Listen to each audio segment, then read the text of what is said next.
인사 한번 하시죠. 서로 말씀 충만, 은혜 충만 시간 되시기를 바랍니다.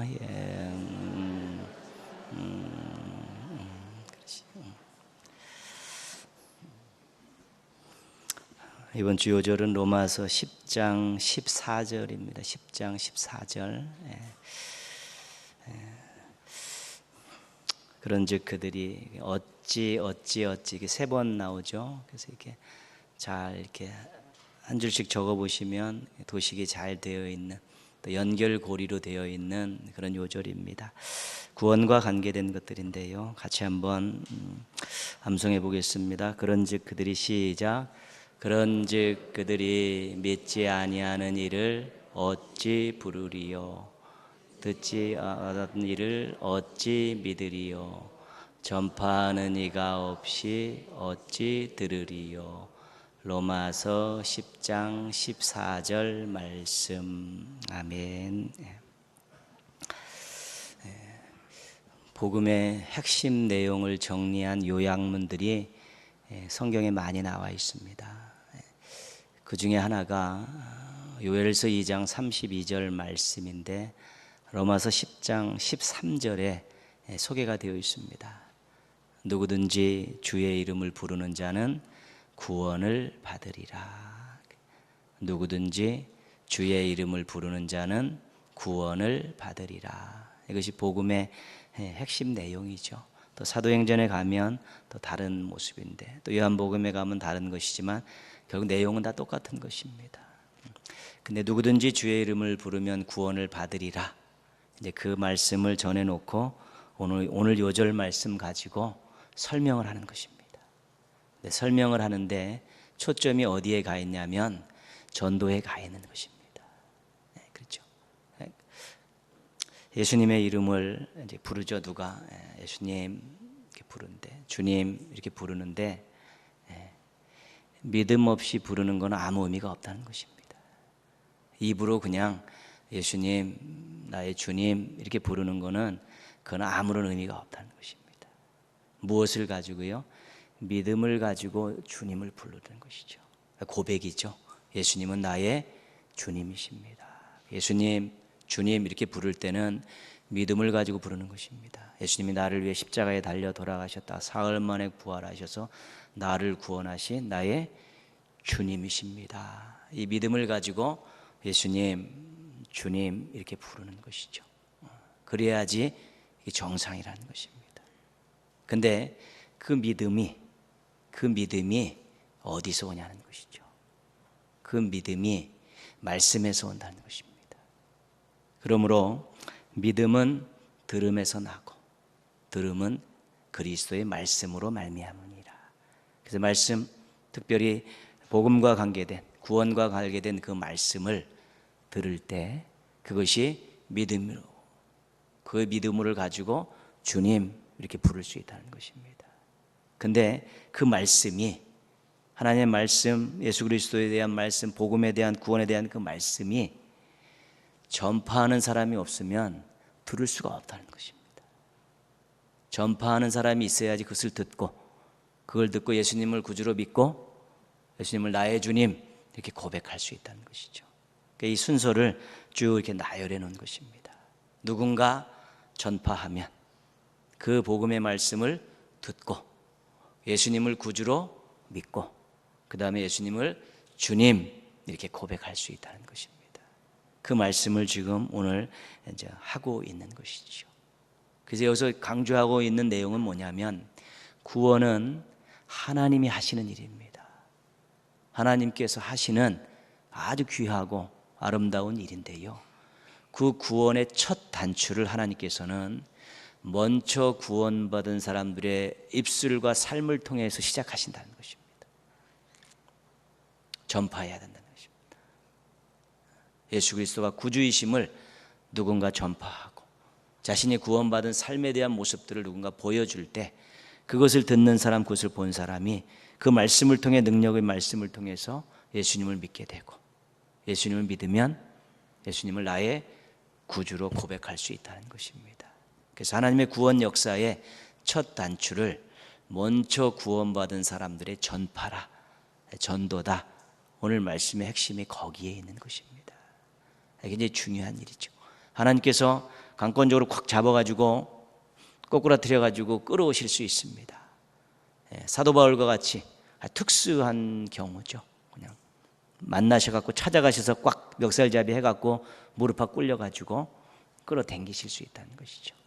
그러나 그런 특수한 경우를 제외하고는 모두가 다 하나님은 이 구원의 역사를 먼저 구원받은 사람들의 전파를 통해서 하시고 원하시는 것입니다. 예수님의 구주되심에 대해, 예수님의 십자가에 달려있고 부활하심에 대해서, 복음의 능력에 대해, 하나님의 사랑에 대해서 누군가 전파할 때 그것을 듣고 믿음이 생기고 예수님을 나의 구주로 고백하는 이 구원의 일련의 과정들을 하나님께서 먼저 구원받은 사람들을 통해서 시작하기를 원하신다는 것이죠. 그래서 성경에 보면 전도에 미련한 것으로 그렇게 표현되어 있죠. 전도에 미련한 것. 이 미련한 일이라는 것이 말 한마디 해갖고 사람의 운명을 바꾸고 사람의 인생을 바꾸고 사람을 구원한다는 이것은 상식적으로 볼 때 조금 말이 좀 안 되는 것이죠. 미련한 것이죠. 그런데 그 말씀을 전할 때 그 말씀에 성령님께서 역사하셔서 이 말씀이 능력의 말씀이 되고 사람의 마음속에 꽂혀서 그로 하여금 예수 그리스도를 구주로 고백하게 하고 예수님을 나의 주님으로 부를 수 있는 데까지 나가게 하신다는 것입니다. 그래서 구원은 믿음으로 받는 것인데 그 믿음의 씨앗인 이 말씀을, 이 복음을 먼저 구원받은 사람들이 전파하기를 원하고 계신다는 것이죠. 그렇기 때문에 구원받은 사람은 이 전도하는 이 일을 어떤 형태로든지 꼭 해야 되는 것입니다. 이 일은 아주 중요한 일이죠. 자신이 구원받았다는 것에 대한 가장 감사의 표현이 실은 복음 전파입니다. 내가 이것 가지고 구원받았습니다. 그래서 이것을 다른 사람에게 전합니다. 자신의 구원받음에 대한 가장 큰 감사의 표현 중에 하나가 복음을 전하는 것입니다. 하나님의 그 놀라운 구원 사역에 동참하는 것입니다. 한 인생을 구원하는 하나님의 놀라운 계획을 가지고 이루시는 그 일의 첫 단추로 자신이 동참하는 것이죠. 하나님의 거룩한 일에 동참하는 것이 얼마나 귀한 일인가. 귀하게 여기지 못하니까 외면하고 거절하는 것이지요. 하나님 나라를 확장하는 것입니다. 한 명이 죄의 종으로 살다가 한 명이 하나님의 자녀로 돌아서면 하나님 나라가 그만큼 2배로 넓어지는 것입니다. 그렇기 때문에 하나님 나라를 확장하는 것이고요. 또 이 전도는 사랑을 실천하는 것입니다. 그 사람에게 가장 행복한 인생을 소개하는 것이고 영원까지 이르는 이런 일들을 소개하는 것이기 때문에 사랑을 실천하는 일이라는 것이죠. 그래서 우리가 구원의 첫 단추인 이 복음을 전하는 일, 말로서 또 삶으로서 또 기도로서 이 복음을 전하는 일은 항상 우리가 잊지 않고 있어야 되는 것입니다. 어떤 특별한 훈련을 받지 못한다 할지라도 늘 마음속에 내가 복음을 통해 구원받고 예수님을 통해 구원받았다는 이 사실을 가지고 믿지 않는 자들을 위해서 늘 기도하고 그들에게 또 여건이 허락할 때 또 허락할 때 또 복음을 전하고요. 또 그들을 섬기면서 주의 사랑을 통해서 그들로 하여금 주님 품으로 돌아오게 하는 이 일은 아주 귀하고 좋은 일이고요. 감사한 일이고 아름다운 일이라는 것이죠. 그래서 구원의 첫 단추인 이 전파하는 일을 감사와 사명과 사랑을 가지고 실천하면 충만하게 살 수 있고요. 하나님을 기쁘시게 해드릴 수 있고요. 또 다른 사람이 행복해지는 것을 바라볼 수 있는 귀한 인생이 될 수 있는 것입니다. 이것을 부담으로 받지 말고 감사의 반응으로 받으시고 다른 사람을 사랑하는 마음으로 사랑하는 것으로 이렇게 받으셔서 참으로 어떤 형태로든지 구원의 첫 단추 여러분 잘 끼워서 여러분 주변에 있는 분들 한 분 한 분 또 생명의 길로 인도하는 아름답고 멋진 일에 동역하는 행복한 성도들 되기를 주님의 이름으로 축복합니다. 구약의 그 인물들을 쭉 살피면 우리가 듣지 못한 생소한 이름들이 많이 있어서 또 관심을 놓치기도 합니다. 왜냐하면 많이 접해보지 않았기 때문에요.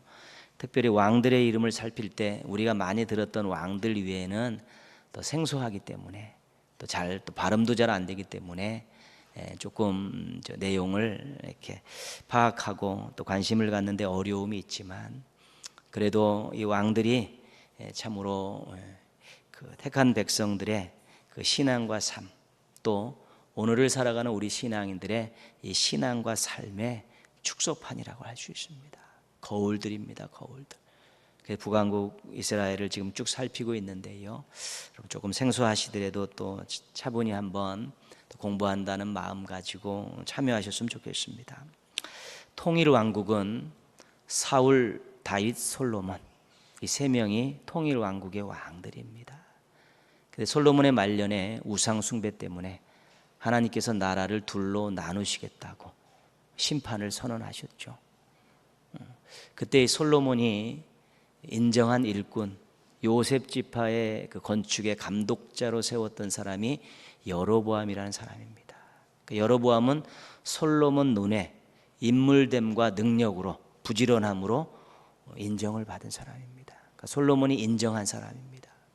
그런데 이 여로보암을 하나님도 인정하셨습니다. 그의 인물됨과 신앙과 됨됨이와 부지런함을 하나님이 인정하셔서 그에게 아히야를 통해서 솔로몬의 그 후대에서 심판이 행해질 때 너에게 한 나라를 주겠다고 이미 하나님께서 그에게 약속을 하셨습니다.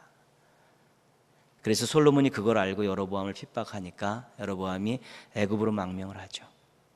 그래서 솔로몬이 죽고 르호보암이 왕이 됐을 때 다시 여로보암이 귀향을 하죠. 그래서 백성의 대표로서 르호보암과 협상을 시작합니다. 지금 너무 고되다, 노동이. 줄여주면 우리가 너를 왕으로 섬기겠다. 그때 르호보암이 거절을 하지 않습니까?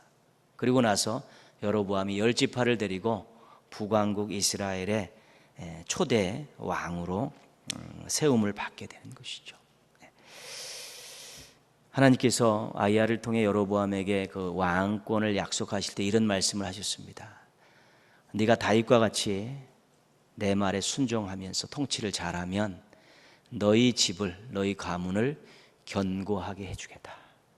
그 약속을 하셨습니다.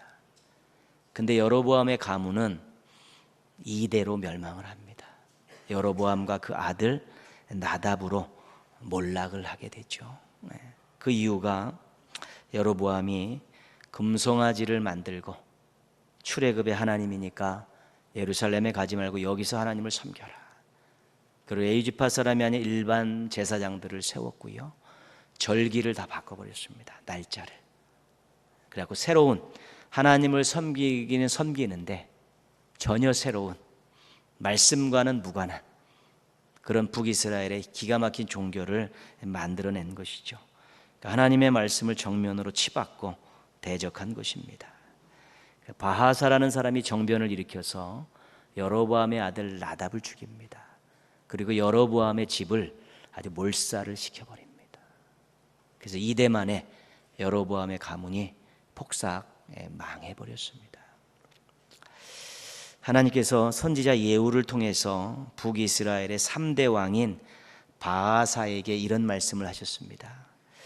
내가 너를 티끌에서 들어 내 백성 이스라엘 위에 주권자가 되게 하였거늘 내가 여로보암의 길로 행하여 내 백성 이스라엘에게 범죄하게 하여 그들의 죄로 나를 노엽게 하였은즉, 여로보암 가문을 몰락시킨 바하사도 하나님께서 세우셨다는 것입니다. 하나님께서 세우셨는데 이 바하사도 여로보암과 똑같은 짓거리를 했다는 것입니다. 그래서 시물이라는 사람이 정변을 일으켜서 바하사의 아들 엘라를 죽이고 왕이 됐고, 이 바하사의 집안에 씨를 말려버렸습니다. 그러니까 바하사 가문도 이대 만에 완전히 몰락을 해버리는 것이죠. 그러니까 여로보암, 나답 그 가문이 바하사에 의해서 완전히 몰락이 되고요, 바하사와 엘라 이 가문도 시물이라는 사람에 의해서 완전히 몰락을 해버리는 것이죠. 여로보암 가문과 바하사 가문이 멸망당했습니다. 인생 최고의 기회를 얻었는데 최악의 상황으로 만들어버렸습니다. 두 가문의 공통점이 있습니다. 은혜를 불순종으로 갚은 것입니다. 큰 복, 큰 화로 바꾸어 버린 것입니다. 하나님께서 왕의 가문이 되게 하시고 앞으로도 계속 순종하면 그 가문을 지켜주시고 견고하게 해주시고 말씀하셨는데, 그 은혜를 받아놓고 불순종으로 하나님 앞에 되갚아 버린 것입니다. 큰 복을 받았는데 나중에는 그 복이 화로 바뀌어 버렸죠. 왕으로 견고한 가문으로 설 수 있는 기회가 몰락한 가문으로 만들어 버렸다는 것입니다. 감사가 없으면 새로운 은혜도 없습니다. 순종이 없으면 복을 지속할 수 없습니다. 신앙생활의 두 가지 기둥, 감사와 순종입니다.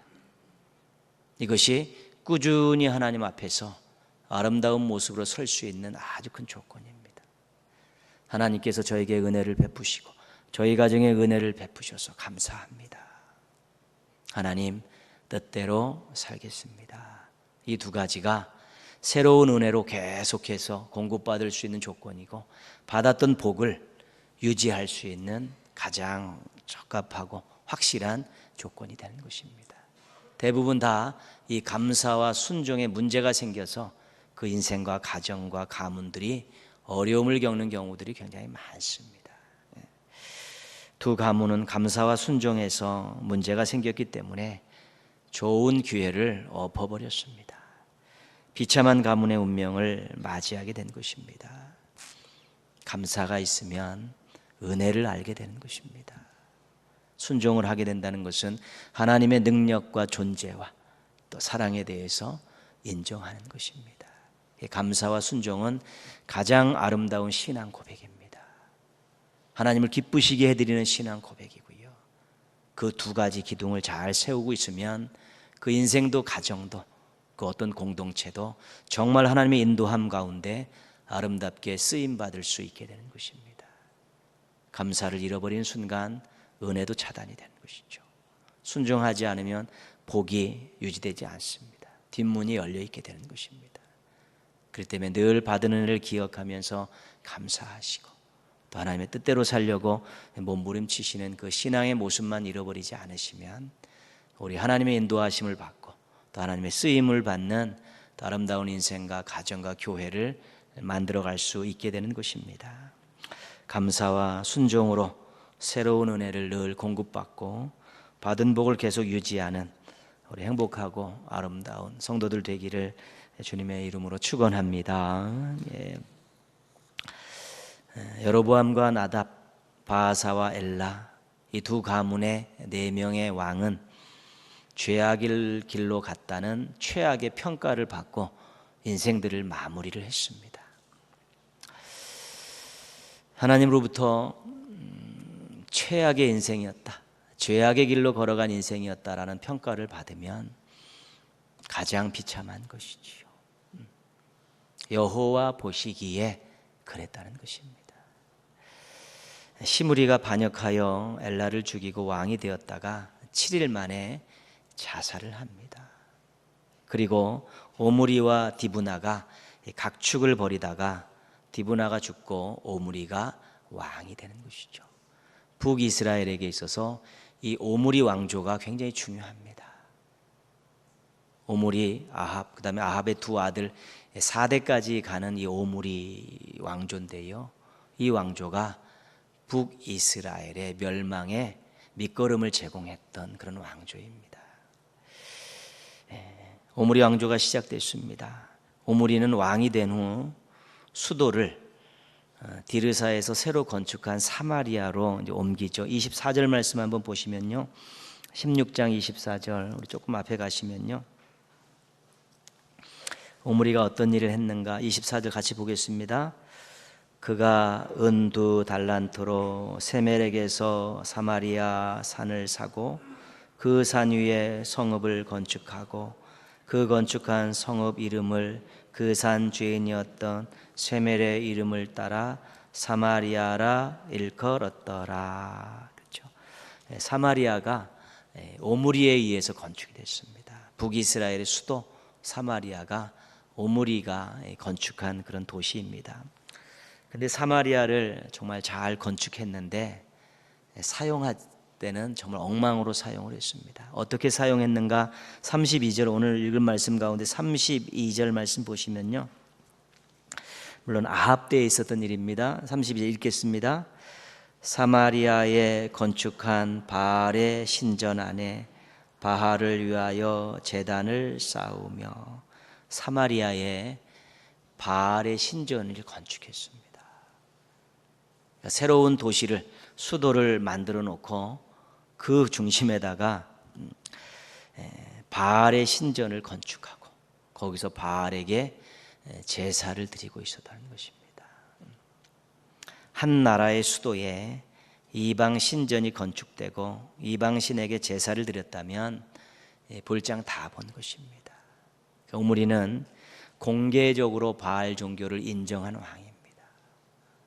수도의 중심에다가 바알 신전을 졌으면 공개적으로 우리는 바알을 믿는 나라입니다, 공개적으로 선언을 한 것과 똑같은 것입니다.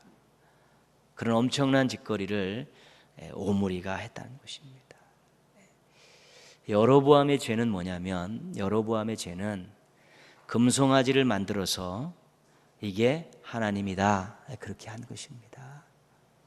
그러니까 여로보암은 제2계명을, 10계명에서 제2계명을 어긴 것입니다.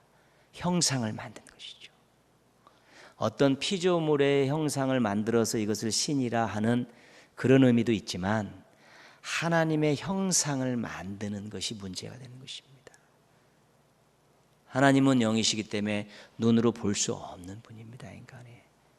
그래서 하나님께서 형상을 만들지 말라는 것이죠. 이스라엘의 주변에 있는 많은 나라들 다 신의 형상들이 있습니다. 송아지도 마찬가지고, 각 나라마다 섬기는 그 나라의 신은 전부 다 형상이 있습니다. 그래서 그 신전 안에 그 형상을 모셔놓고 있지 않습니까? 그런데 하나님은 형상이 없습니다. 만들 수가 없습니다. 그래서 형상을 만들지 말라, 하나님께서 형상을 만들지 말라는 제2계명 속에는 하나님의 형상을 만들지 말라는 의미가 더 강한 것입니다. 사람들은 보여야지 뭐가 속이 시원합니다. 안 보이면 좀 답답해하고 그렇습니다. 그래서 뭔가를 보이는 것들을 내놓을 때 믿음이 더 좋아지는 것 같지요. 그래서 무언가 말씀신앙과 이적신앙을 갖고 볼 때 불은 이적신앙이 잘 붙습니다. 근데 오래 가지 못합니다. 말씀신앙은 불이 잘 안 붙습니다. 그러나 한번 붙으면 오래 가는 것입니다. 사람들은 빨리 무언가를 보고 자기 눈으로 만족을 얻어야만이 얻을 수 있기 때문에 자꾸 유혹이 생기는 거죠. 하나님의 형상을 만들으라는 것이. 여로보암은 금송아지를 만들어서 이게 하나님이다, 너희를 출애굽시켰던 하나님이다 아주 강력하게 요구하고 하나님으로 섬기게 한 것입니다. 제2계명을 어긴 것이죠. 그런데 오므리는 바알 신전을 만들어서 거기다 형상을, 바알 형상을 놓고 아세라 형상을 만들어 놓고 이스라엘 백성들에게 섬기게 한 것입니다. 이거는 제1계명을 어긴 것입니다. 내 앞에 나 외에 다른 신을 섬기지 말라. 내 앞에 나 외에 다른 신을 있게 하지 말라, 두지 말라, 그건 것이죠. 하나님 앞에 다른 신을 세우고 병행하는 것입니다. 여기도 섬기고 여기도 섬기고, 이것이 혼합주의입니다. 짬뽕 신앙입니다. 혼합주의가 제일 어렵습니다. 제일 복잡하고요, 제일 잘 넘어가는 것이 이 혼합신앙입니다. 이 짬뽕 신앙이죠. 하나님, 나 외에는 다른 신들을 내게 두지 말라, 강력하게 말씀하시는 것입니다. 내 옆에 무언가 다른 것들 갖다 놓고 겸하여 섬기지 말라는 것입니다. 나는 내 영광을 결코 다른 우상에게 주지 않겠다라는 것이 이사야서에 나오는 하나님의 강력한 선포입니다. 이 혼합주의가 무섭고 웃기고 그렇습니다. 감히 하나님과 동급으로 생각하는 신을 옆에 세웠다는 데 대해서 정말 겁이 없는 것이죠.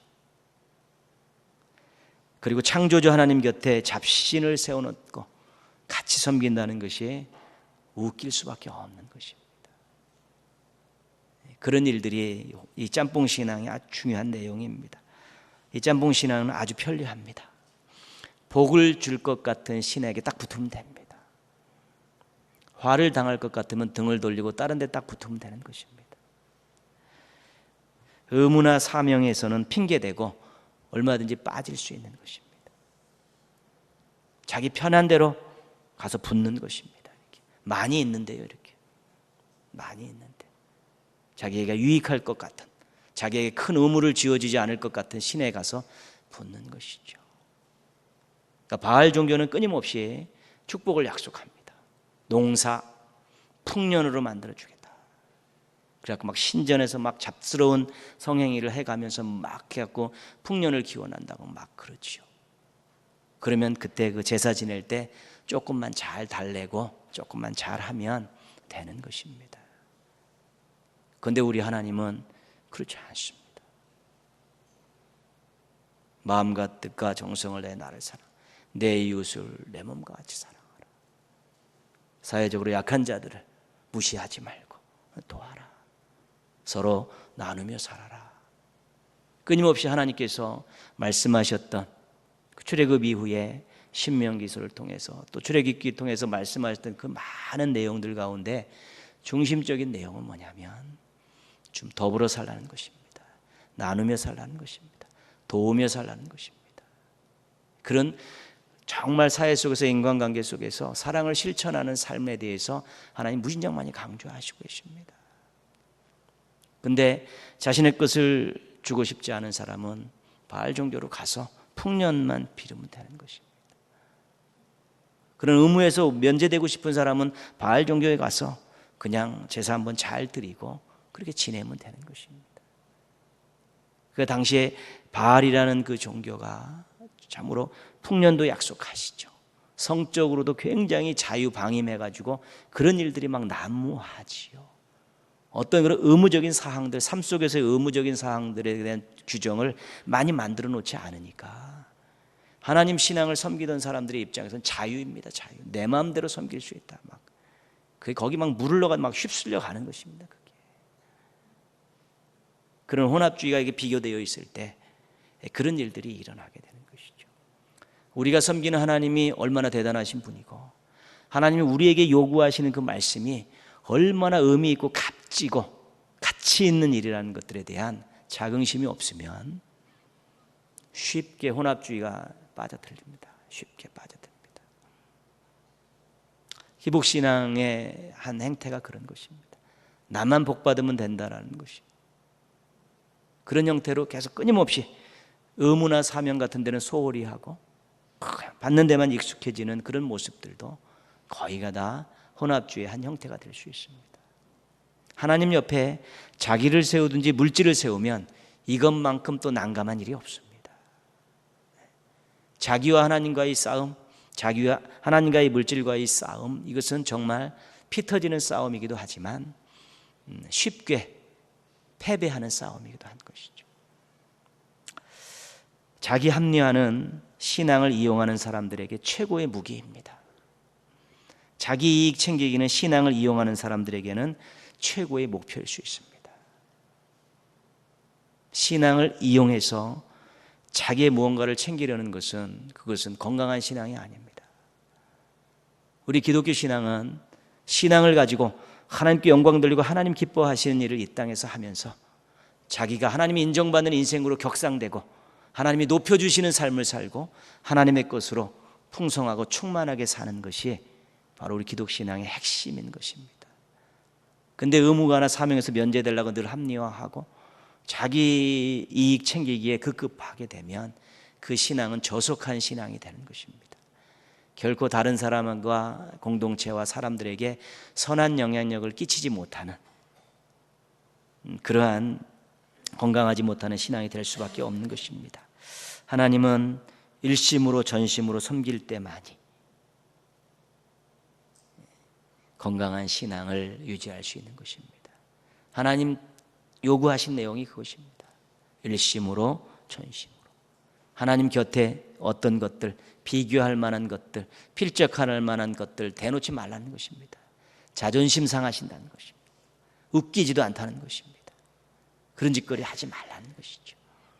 유일신 신앙입니다. 오직 예수의 신앙이지 그 곁에다 다른 것들 갖다 놓고 어설픈한 것들 갖다 놓고 여기 찝쩍거리고 저기 찝쩍거리고 그러지 말라는 것이지요. 오므리가 북이스라엘에게 그 수도를 건설해 놓고 거기다가 바알 신전을 들어 앉히기 시작하면서 북이스라엘은 멸망길로 이미 치닫기 시작했고 비탈길로 하락세가 시작이 되어버린 것입니다. 하나님을 외면하면 그 끝은 이미 결정이 되어 있는 것입니다. 건강한 신앙은 의미가 있고 재미가 있는 삶과 또 주의 일을 할 수 있는 또 아름다운 시간들을 우리에게 선물로 안겨주는 것입니다. 절대로 짬뽕 신앙이 되지 않도록요, 혼합주의가 되지 않도록 순수한 어린아이와 같은 마음으로 하나님을 섬기는 그런 순수하고 건강한 신앙을 가지려고 노력해야 되는 것이죠. 어린아이 같지 않고는 하나님 나라에 갈 수 없고 볼 수 없다라는 그 예수님의 말씀 가운데요, 그 어린아이의 특징이 뭡니까? 순수함입니다. 엄마, 다른 것 갖다 대도 아무것도 필요 없습니다. 엄마입니다. 엄마. 그런 마음으로 하나님을 섬기는 그런 아름다운 신앙을 하나님께서 원하시죠. 근데 오므리는 완전히 나라 전체를 짬뽕 신앙으로 만들어 버린 것이죠. 짬뽕 신앙은 버리고 순수 신앙, 일심전신 신앙으로 하나님을 기쁘시게 해드릴 수 있다면 우리 인생 잘 살고 있는 것이고요, 하나님께서 우리 인생을 책임져 주실 줄 믿습니다. 오므리에 대한 평가 25절 보겠습니다. 25절 오므리에 대한 평가입니다. 같이 읽겠습니다. 오므리가 여호와 보시기에 악을 행하되 그 전에 모든 사람보다 더욱 악하게 행하여. 여호와 보시기에 그렇다는 것이죠. 전에 모든 사람과 비교할 수 없이 악했다는 것입니다. 아합은 앞으로 많이 볼 사람이지만 아합에 대한 평가가 30절 31절에 나와 있죠. 같이 한번 읽겠습니다. 30절 31절. 오므리의 아들 아합이 그의 이전의 모든 사람보다 여호와 보시기에 악을 더욱 행하여 느밧의 아들 여로보암의 죄를 따라 행하는 것을 오히려 가볍게 여기며 시돈 사람의 왕 엣발의 딸 이세벨을 아내로 삼고 가서 바알을 섬겨 예배하고. 아버지 오므리를 능가했습니다. 악한 것에서요, 여로보암과 비교할 수 없습니다. 바알 종교를 가정 안으로, 왕궁 안으로 공식적으로 끌어들인 왕이 아합입니다. 이세벨을 아내로 맞이들이면서 자기네 가문을 그 바알의 그 우상을 끌어들였고요, 왕궁으로 바알을 끌어들였죠. 그러니 뭐 그 가문도 이 나라도 뭐 이제 감당할 수 없는 일들을 이제 맞이하게 된 것입니다. 오므리와 아합, 이 부전자전을 어떻게 해야 합니까? 아버지보다 더 악한 아들을 어떻게 해야 합니까? 인생을 망치고 가문을 망치고 나라를 망친 이 부자를 도대체 어떻게 해야 합니까? 자신들의 인생, 가정, 나라 전부 망가뜨린 사람이 오므리와 아합입니다. 어떻게 이렇게 철저하게 이렇게 될 수 있을까요? 하나님 앞에서라는 겸손함을 잃지 말아야 합니다. 자신의 인생을 하나님 앞에서 잘 가꾸고 잘 다듬어 가야 되는 것이죠. 그럴 때 그 인생이 자녀에게, 가정의, 가문의 밑거름이 될 수 있어야 되는 것입니다. 자신의 하나님과 관련된 인생이 또 공동체와 만나는 사람들에게 유익이 돼야 되는 것입니다. 그래야 잘 산 인생입니다. 여호와 보시기에 어떤 인생이 잘 산 인생입니까? 그 인생이 하나님 앞에서 겸손하게 하나님 원하시는 인생으로 잘 만들어서 가정의 밑거름으로 공동체에 유익하게 사람들에게 기쁨을 주는 그런 인생으로 만들어가는 것, 그것이 하나님이 기뻐하시는 것이지요. 한 마리의 미꾸라지가 되지 말고 한 촉의 촛불이 되기를 원하시는 것입니다. 걸림돌 인생이 되지 않고 디딤돌 인생이 되기를 원하시는 것입니다. 그렇게 살라고 예수님을 십자가에서 내주셔서 우리를 구원하신 것입니다. 그런데 그렇게 큰 은혜를 받고 그런 은혜와 사랑을 계속해서 공급받으면서도 공동체에 미꾸라지 역할이나 하고 있고요. 또 사람들에게 걸림돌이나 되고 있으면 그것은 우리를 구원하신 하나님께 너무 부끄러운 것입니다. 작지만 어둠을 밝히는 한 촉의 초로, 또 작지만 작은 디딤돌로 그렇게 인생들을 만들어 가게 될 때 그것이 바로 예수님의 인생이고 그 인생이 작은 예수의 인생으로 인정받을 수 있게 되는 것입니다. 한 번뿐이기 때문에 더 잘해야 되는 것입니다. 한 번뿐이기 때문에 어쩔 수 없었다는 것이 아니라 한 번뿐이기 때문에 더 잘 살아야 되는 것입니다. 이 땅의 삶의 의미는 하나님 앞에서 우리가 찾을 수 있어야만이 진정한 인생이 될 수 있는 것입니다. 하나님 언제 부르실지 모르는 인생을 살고 있습니다. 누가 먼저 부름을 받을지 아무도 모르는 것입니다. 그러나 정말 하나님 앞에 가는 그 순간까지 한 촉의 촛불이 되겠다고, 또 밑거름의 인생이 되겠다고 그렇게 다짐하고, 이미 다 말씀 속에 어떻게 살아야 된다는 게 다 공개되어 있습니다. 몰라서 못하는 사람은 없습니다. 안 해서 못하는 것이죠, 그것이. 그래서 늘 말씀 가까이 되고 하나님 앞에서 한 촉의 촛불로 살고 디딤돌 인생으로 살고 밑거름되는 작은 예수로 살게 해달라고 기도하면서 또 그렇게 도움을 요청하시면 또 그렇게 살면서 얻어지는 기쁨과 즐거움들 많이 만끽할 수 있고요. 하나님이 그렇게 인정하실 때 또 하나님이 책임져 주시는 또 놀라운 은혜와 복들을 누리며 살아갈 수 있게 되는 것입니다. 후손과 가정과 교회와 사회와 많은 사람들에게 선한 영향력을 끼치는 아름답고 알찬 인생들 잘 만들어 가시기를 주님의 이름으로 축원합니다.